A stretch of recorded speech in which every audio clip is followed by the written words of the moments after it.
Přeji vám krásné odpoledne a jsem moc ráda, že se díváte, protože vám právě teď nabízíme speciál zpráv z regionu z hor. A máme vám co nabídnout. Živě se podíváme do několika horských středisek a budeme se ptát, jak se tam teď žije, když se nedá žít běžným životem. A nabídneme i další témata. Skialpinismus je trend letošní zimy. Jakou radost to dělá horským záchranářům? Vydáme se na místo, kde nedávno jednoho skialpinistu pohřbila lavina.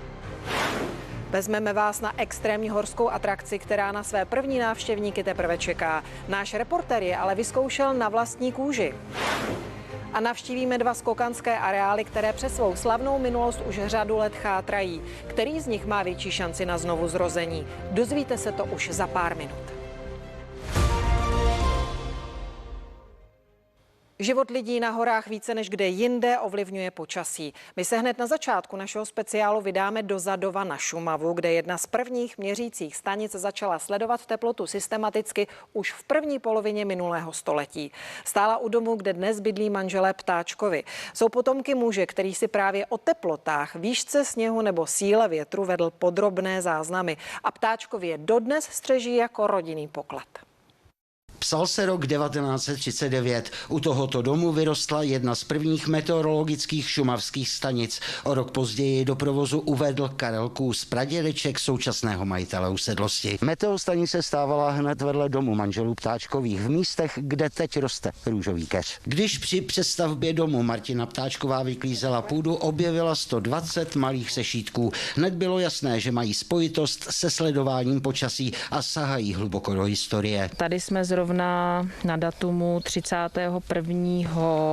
prosince 1941. Takovýhle objevy se objevují, až když tady bohužel už staří rodiče nejsou. Každý, kdo k manželům zavítá, zajímá se o unikátní soubor měření. Dá se z něj totiž zjistit, jak bylo konkrétní den třeba před 81 lety. My si vybrali 26. únor 1940. 4,2 stupně bylo v 7 hodin ráno, ve 2 6,7 a v 9 se to zase schladilo na 2,3. Sněhu ale bylo tehdy mnohem víc. Celková výška sněhu v tom roce byla 70 cm.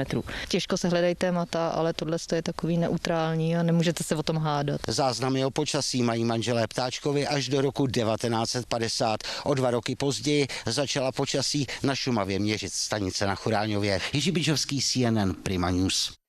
A ze Šumavy se teď vydáme do Jeseníku, a to za reportérem Tomášem Petrželou. Dobré odpoledne, Tomáši. Dobré odpoledne. Tak já vím, že tam nejseš sám, že máš hosta u sebe. Kdo to je, o čem se budete bavit? Takže ještě jednou hezké odpoledne. Já mám vedle sebe šéfa zdejší horské služby, nebo náčelníka správně řečeno, Vítězslava Kalera. Dobrý den. Dobrý den, zdravím diváky. My jsme před natáčením spolu mluvili o tom, že v poslední době se hodně rozšiřuje skialpinismus, je to taková móda, možná i tak trochu podpořená tím, že jsou zavřené sjezdovky. Sledujete to i vy, třeba na počtu úrazů? Není nebo neovlivňuje to tato skupina až tak moc. Ty počty úrazů, to daleko více úrazů máme na běžkách a pěší turisti, ale výrazně nám stoupé oblíbenost tohohle odvětví lyžařského. Těší vás to? Mně osobně ano, protože jsem aktivní skialpinista, nechci říct, že bývalý, teď už moc času na to nemám, ale jsem rád, že lidi mají možnost tenhle druh sportu objevovat a že se tomu věnuje stále více lidí. Pochopitelně nese to sebou i ty odvrácené stránky a to je to, že vlastně těch lidí je někdy až moc. A tomu nahrává hlavně ta současná nešťastná covidová doba, kdy opravdu velká spousta lidí se tomu začíná věnovat i s malými dětmi, což, jak říkám, mám z toho radost, ale na druhou stranu ta skupina lidí, protože mnozí z nich nemají ty zkušenosti, tak do těch hor vyráží bez těch patřičných informací a zkušeností a mnohdy podceňují vlastně svoje síly. Co byste jim poradil? Třeba držet se zkušených? To rozhodně. Držet se zkušených a to, jak je to v podstatě všude, začíná se nejdřív od píky, jak se říká, čili opravdu si to všechno osahat, vyzkoušet nejdřív tady u nás na těch našich malých horách a pak se vyráží do těch větších hor, Tatry, Alpy a tak dále. Tam i tady se dají sbírat ty zkušenosti, co se týče pohybu ve volném terénu a někdy je to i dosti nebezpečné. Takže rozhodně se zkušeným člověkem, rozhodně si o tom něco nejdříve nastudovat a po případě si najmout nějakého průvodce nebo guida nebo člověka, který se tomu věnuje a který vám vysvětlí všechno, co je potřeba. Říkáte, že to může být i nebezpečné. Svědkem nebo důkazem toho může být i to, že nedávno jste tu měli jeden smrtelný případ. Byl pro vás něčím výjimečný? Výjimečné jsou všechny tyto případy. Bohužel výjimečné jsou hlavně tím tragickým koncem, pokud tam někdo zahyne. A v podstatě těchto případů nebývá mnoho, ale většinou jsou tragické. Tak já budu doufat a budu vám přát, aby těch výjimečných a tragických případů bylo úplně co nejméně. No a vracím slovo zpátky do Prahy. Lidé na horách každopádně zažívají zimu, jakou nikdo z nich nepamatuje. Jindy rušné období v horských střediscích je kvůli pandemii smutné a prázdné. Přestože sněhové podmínky byly skvělé, lyžařské vleky mohly být v provozu jen několik dnů během vánočních svátků. Na mnoha místech ale nestihly ani otevřít a horská střediska se už znovu uzavřela. Ztráty jednotlivých podnikatelů tak půjdou do milionů. Dobrý den. Dobrý. Co pro vás? Já bych vás poprosil 2x velkou čokoládu. Ano. Výdejní okýnko je to jediné, co ve skiareálu Kohůtka v srdci Javorníků v současné době funguje. Vleky i lanovky stojí, hotel i penziony jsou prázdné. Josef Kocurek pracuje v místním skiareálu přes 40 let. Takhle smutnou sezonu ale nepamatuje. Je nám líto i ta práce, jo, kterou jsme tady odvedli při přípravě areálu, že to není nic jednoduchého to zasněžit, že jo, a pak ještě teda napadne spoustu sněhu přírodního a nemůžeme to využít, tak je to skutečně škoda. Tak tady máme 4lůžkový pokoj, takový máme na hotelu ještě 16 a všechno je prázdné. Skiareál teď v době jarních prázdnin za normálních sezon praská ve švech. Letos tady ale narazíte jen na pár desítek nadšenců. Je to hrozná škoda. Sněhu je dost letos a jezdíme tady akorát pobovat se psama a rádi bychom lyžovali a užívali se to naplno. Já tady vozím kamarády, kteří si to chtěli párkrát sjet, tak je vyvezu autem a oni jedou po lyžích dolů. Josef Kocurek zaměstnává v areálu 23 lidí. Nikoho z nich nepropustil. Navíc stále musí platit i energie. Jen náklady na zasněžování se pohybují okolo 2 milionů korun. Roční náklady střediska jsou kolem 9 až 10 milionů. Tím, že jsme nic neutržili, tak zbytek je všechno ztráta. 62letý podnikatel přiznává, že jeho ekonomické přežití závisí na slíbených kompenzacích. Vláda by provozovatelům skiareálů měla vyplatit 50% průměrných nákladů za poslední 2 roky. Robert Heč, CNN Prima News. A teď se vydáme na rozhraní Orlických hor a Jeseníků, a to za reportérem Martinem Holkem. Dobrý podvečer i tobě, Martine. Dobrý podvečer z jednoho z nejznámějších horských středisek v Pardubickém kraji z Dolní Moravy. Je tu se mnou obchodní ředitel Tomáš Drápal. Zeptám se, v minulé reportáži zaznělo, že ty ztráty jsou opravdu vysoké. Jak je to konkrétně u vás a co vlastně pro ten provoz děláte? Je to třeba nějaké provizorium? Tak ztráty jsou obrovské, měsíčně jsou to desítky milionů korun jenom na službách. Nepočítám do toho ubytovací kapacity, které jsou zhruba taky v částce nějakých 15 milionů korun, takže ztráty jsou v řádech desítek milionů. Pokud jde o to, jakým způsobem to řešíme, tak především si majitel musel vzít půjčku zhruba v částce 100 milionů korun, aby vlastně zhruba našich 300-400 zaměstnanců, podle toho, v jaké sezóně, ale jsou to stovky zaměstnanců, aby nebyli na úřadu práce. A snažíme se aspoň v rámci řádu 100 000 korun utržit nějaké peníze tím, že vozíme vlastně lyžaře rolbou na vrchol tady střediska a oni si to sjíždějí tedy po sjezdovkách dolů. To je, jak jsem říkal, vlastně provizorní řešení, ale i tak máte tedy nějakým způsobem otevřeno. Setkáváte se s nějakou kritikou od místních, od lékařů nebo od nějakých lékařů, kteří otevřeno nemají? Tak při vší úctě samozřejmě vůči ošetřujícímu personálu a zdravotníku jako takovým samozřejmě. My si tu vážnost situace naprosto uvědomujeme. Na druhou stranu si musíme spíš položit otázku, jestli skutečně toto místo, když se podíváte kolem sebe, jestli je skutečně nějakým problémem, jestli ten problém naopak není spíš v těch velkomontovnách, ve fabrikách, v nákupních centrech, v hromadné dopravě, kde jsou skutečně stovky tisíců lidí každý den a já bych spíš ten problém dal asi tam. No a já dodám, že rezort tady v Dolní Moravě se i za opatření a za nových podmínek bude snažit stále mít otevřeno, stále být nějakým způsobem v provozu. Nejvýše položená obec v České republice je také nejchladnějším místem u nás a právě tam teď směřujeme do šumavské Kvildy za reportérem Jirkou Bidžovským. Dobrý podvečer, Jiří. Dobrý podvečer. My stojíme ve výšce 1100 metrů, jak už bylo řečeno, je to nejchladnější obec v Česku a já mám vedle sebe starostu šumavské Kvildy, pana Václava Ostravského. Dobrý den. Přeji dobrý den. Pane starosto, řekněte, jak se u vás na Kvildě projevil koronavirus, co všechno změnil na životě lidí? Tak my si připomínáme roční výročí koronaviru v naší republice a neblaze teď dolehl i na nás. Nejenom, že se rozšiřují řady těch, kteří jsou nakažení, ale dokonce se objevili i vlastně mrtví mezi našimi občany. Jaký dopad má ta korona na podnikání vůbec? Tak doléhá na všechny strany, ať jsou to ubytovaní, kteří vlastně nemůžou provozovat své penziony, ať je to sjezdovka, která fungovala snad jenom 9 dnů v roce. Je to, kam se člověk podívá, tak všude toto doléhá. Dost možná se dočkáme kompletního uzavření okresů.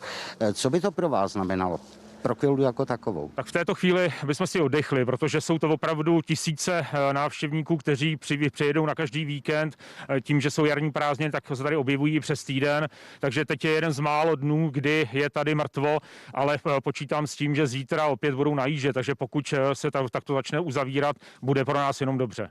Já vám děkuji za rozhovor a to je od nás z Kvildy vše. Šumava a Jizerské hory, to jsou místa zasvěcená především běžeckému lyžování, Orlické hory zase biatlonu. A když se řeknou Beskydy, každému se vybaví skokanské můstky ve Frenštátě pod Radhoštěm. Ty už několik let chátrají, ale zdá se, že tady se blízká na lepší časy. Plánuje se rekonstrukce za 200 milionů korun.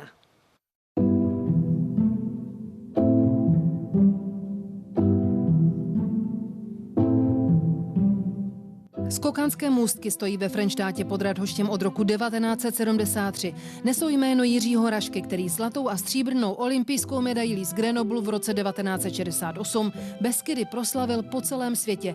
Po něm přišla další slavná jména: František Ješ, Jiří Parma, Jaroslav Sakala nebo Jakub Janda.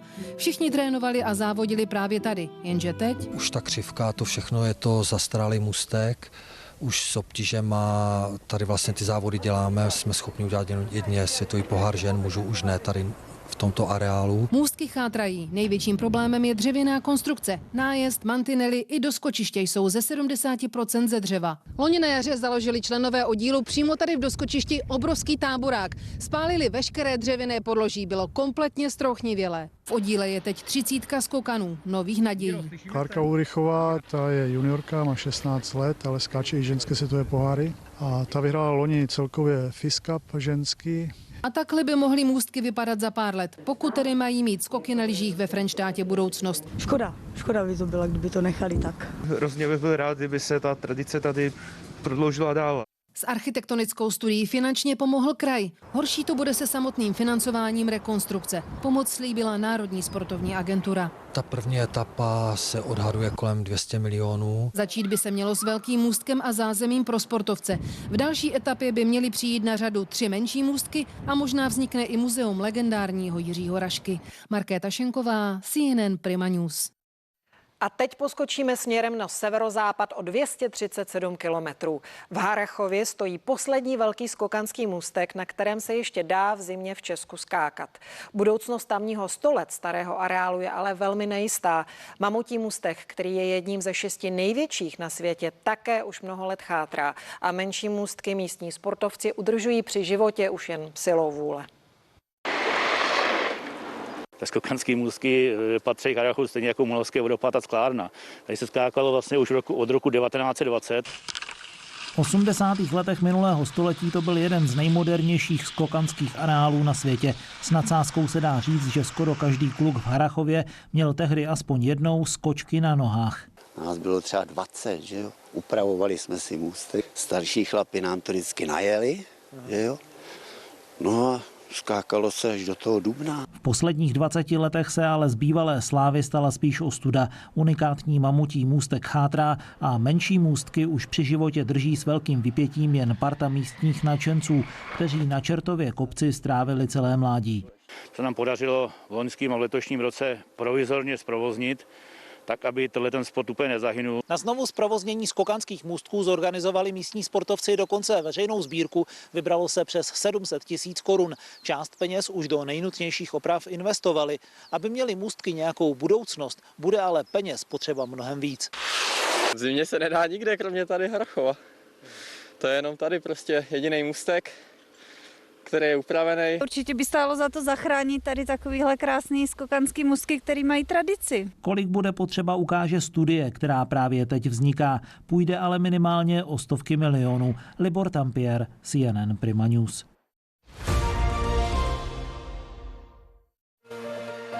No, já jsem na horách vyrost, konkrétně v Krušných horách jsem vyrost, takže pro mě trávit zimu na horách je úplně něco přirozeného a normálního. No a já jsem jednou točil nějaký film, myslím roztočený film a říkal jsem si, radši nebudu vůbec lyžovat, kdyby se mi náhodou něco stalo, tak to by bylo, že jo, malér, že jo, samozřejmě. No a tak jsem dělal spíš takový procházky, jenom chůzy po sněhu. No a jednou jsme šli z nějakého večeře, z nějakého tam té chaty, chalupy teda, místní, a kolega ze legrace mi podrazil nohy a já se spadl do závěr, zlomil jsem si nohu. My jsme celé dětství jezdili do Orlických hor, kde máme vlastně chalupu. Já si asi nedovedu jako představit ani jako léto bez hor. Já mám rád všechny hory. Rád lyžuju, ale nejvíc ze všeho teď mám rád Šumavu, protože tam máme už asi 20 let chalupu a tam se scházíme jako rodina a já tam skládám písničky a je mi dobře. Krásný, i když náročný sport vzniklý v těžkých podmínkách hor, který už ale dávno nepatří jen tam, tak právě to je mašerství, nebo také závody psích spřežení. A v nich máme i své šampiony. Vít Kolátor je jedním z předních českých mašerů. Má 23 psů, aljašských husky, kříženců vhodných pro vytrvalý a rychlý běh. S nimi objíždí největší a už tradiční horské závody v Česku. Třeba Orlické hory, kde jezdíme Šediváčkův long, což je takový nejznámější asi závod v Čechách. Pak jezdíme do Krkonoš na ledovou jízdu, což je zase nejstarší závod v Čechách. Hop. Hop. Za sebou má řadu titulů mistra republiky i 3. místo na mistrovství Evropy. Jak nám předvedl, jezdit se nemusí jen se saněmi na sněhu. Jde to i travou, bahnem a kalužemi. Při tréninku máme ve spřežení zapojených 14 psů a takhle vypadá start. Wow! Psi běží jako o život. Trénují teď nejvíc ve žďárských vrších. Ideální vysněná scenérie mašerů je ale stále ta mrazivá s bílou pokrývkou. Hřebeny, když je prostě -10, máte půl metru prašanu a svítí sluníčko, tak to je asi to nejhezčí. Mašink patří mezi náročné sporty a hobby zároveň. Je o vytrvalosti a rychlosti, stejně jako o důvěrném vztahu psů s jejich vodičem. Martin Holek, CNN Prima News. Nedávno v Klínech v Krušných horách vznikla extrémní adrenalinová atrakce, takzvaná zipline. Princip je prostý. Přivázaní na lano, na kladce se řídíte vysokou rychlostí nad krajinou. A kdo se bojí výšek, neměl by se prý koukat dolů. Jízdu, kterou si zatím návštěvníci nemají možnost vychutnat, si za nás vyzkoušel reportér, který výšky nenávidí.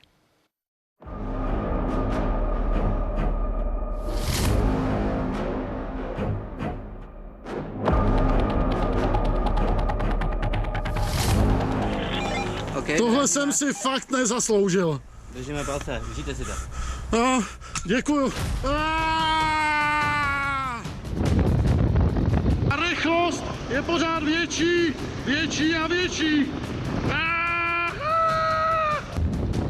Začínají mi tuhnout mimické svaly. Pod sebou mám zhruba 150 metrovou výšku.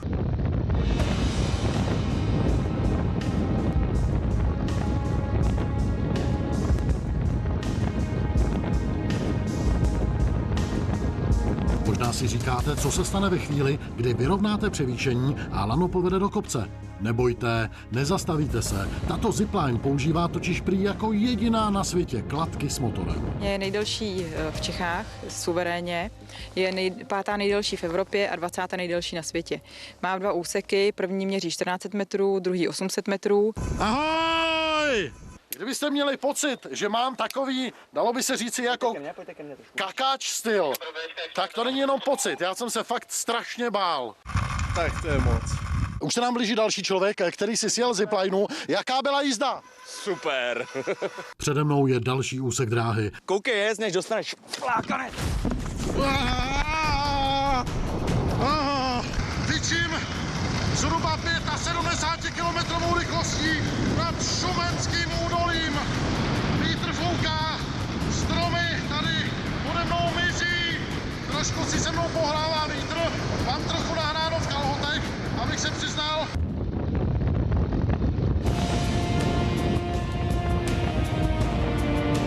Nápad vznikl na Kostarice, když jsme tam s kamarádkou cestovali po pralesech, tak tam těch zipline mají hodně. A já začínám mít opět pocit bezpečí, vidíte, krásně se klidně i takhle pustím, teďko jsem hrdina, protože už se blížím tady ke konci té dráhy.